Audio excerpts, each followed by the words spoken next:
Vauxhall Corsa. What's my take on the Vauxhall Corsa in general? 30 years in the trade, I've seen a fair few of these. In fact, I don't even want to guess how many of these I've owned, how many of them I've sold, how many I just have ever been in.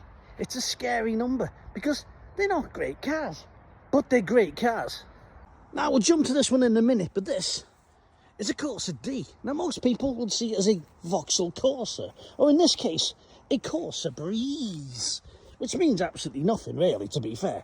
But it's a Corsa D, D being the version of it, as in A, B, C, D, 1, 2, 3, 4. That means that it's the 4th generation. Now, the Corsa starts at the Corsa B. So where's Corsa A, you ask? I'm no whiz at editing, so up here somewhere, I don't know where it'll land, but hopefully there's a little picture of what the Corsa A looks like. And of course, many of you will notice it as a Vauxhall Nova. The Vauxhall Nova was a very popular car, and it was all over the place back in my day.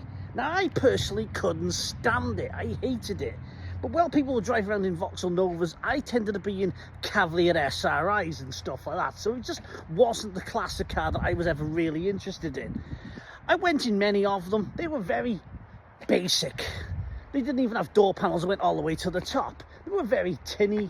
There wasn't much to them, but they were fun. They were like a bit of a more refined Mini, if you like. There was definitely a connection to what's going on outside, mainly because there was naff all in the likes of sound deadening and stuff like that. So you felt every bump in the road, you heard every gnat that flapped its wings going past your window, if you like. But nevertheless, they were very popular indeed, and some of them were quite fun, like the Nova GSIs and stuff like that. They did some hot versions of them, if you like. So yeah, but that there was a Corsa. It was the Opel version of it. That was called a Corsa. We had the Nova name. We went away from the Nova name because in some languages Nova means won't go or doesn't go or whatever it is. Nevertheless, it wasn't a great name for the car, so it got changed and we just adapted the Opel version of it, which was Corsa. So when it was redefined, it came out with the Corsa B. Well, the Corsa A, the Nova, came in various forms. It had a saloon version, which we all know someone had a saloon. Absolutely awful car, but we all know someone had one. And they had the big black bumpers, like almost every car in its early days back then had the black bumpers. Colour-coded bumpers came around, I'm not going to say 1990, but full bumpers and colour-coded bumpers really became a thing on every car from about 1990. So it was at one point, colour-coded bumpers was actually a thing. Like electric windows was a selling point. But in 1993, we got the Corsa B, which in all fairness, when you compare it against the Corsa, was like a bubble car. It was extremely rounded off, bubbled, and well, again, should be a picture above my head now of what a Corsa B looks like. There ain't many of them out there anymore, to be fair with you, and not because they've rotted away, nothing like that. They weren't tremendously terrible cars. I've had hundreds of them. Well, maybe not hundreds, but I've had a lot of them. And I know a lot of people have had them. They were typically a female car. They were typically a young person's car. In 1993 in the year 2000, when of course we had another facelift, and you guessed it, the Corsa C. Now the Corsa C, in my opinion, was one of the better Corsas. The Corsa C, again with a picture up there, gave us what felt a very modern vehicle. The Corsa B was much more rounded and refined and sort of in the sort of settings of the late 90s, if you like, as opposed to the boxy 1980s that we've seen from the original Nova. This one was a little bit more modern. In fact, it was a lot more modern in its time. You're getting one now, and they feel pretty old, but they stood their ground well back in the day. They were much more refined than many competitive cars, and they had an indicator that didn't really clunky click. It might have tweeted or made a bit of a do-do-do-do. It was a bit more modern. Unfortunately, it was a little bit unreliable at times, and the engines, well, they weren't fantastic. They had issues here and there.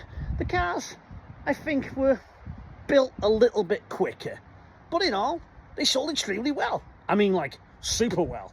As usual, the manufacturer, Vauxhall, of course, decided after 6 or 7 years it was time to have a new version, and in 2006 we got the Corsa D.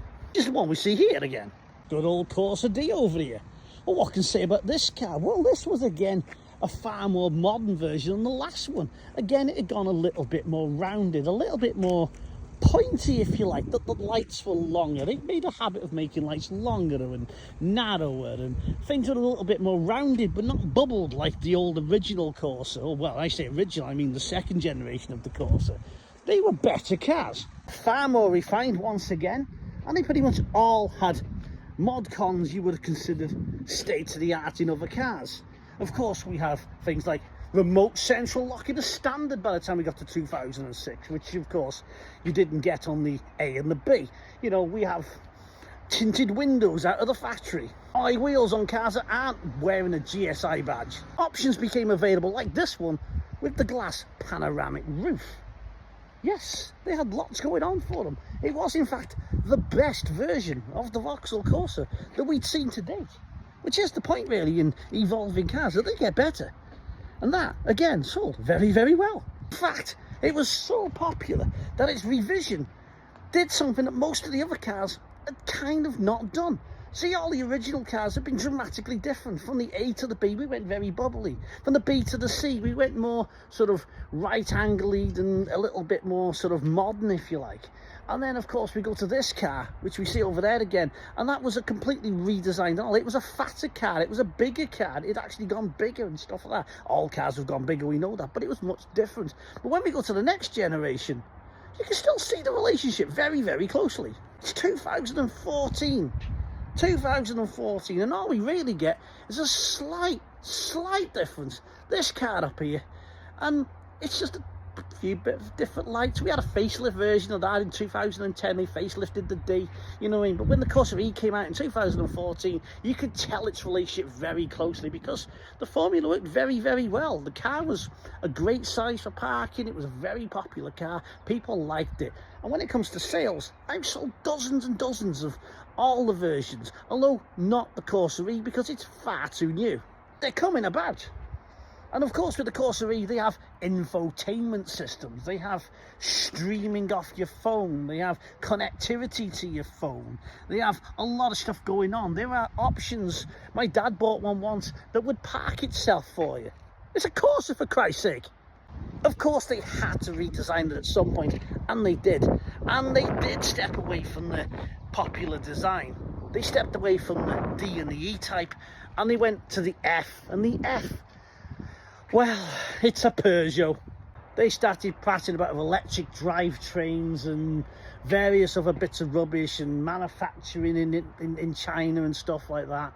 And although I can't really say what the problems are with the cars because they're far too new about it, I don't know. I just don't think they're going to be a big popular car in the future for people.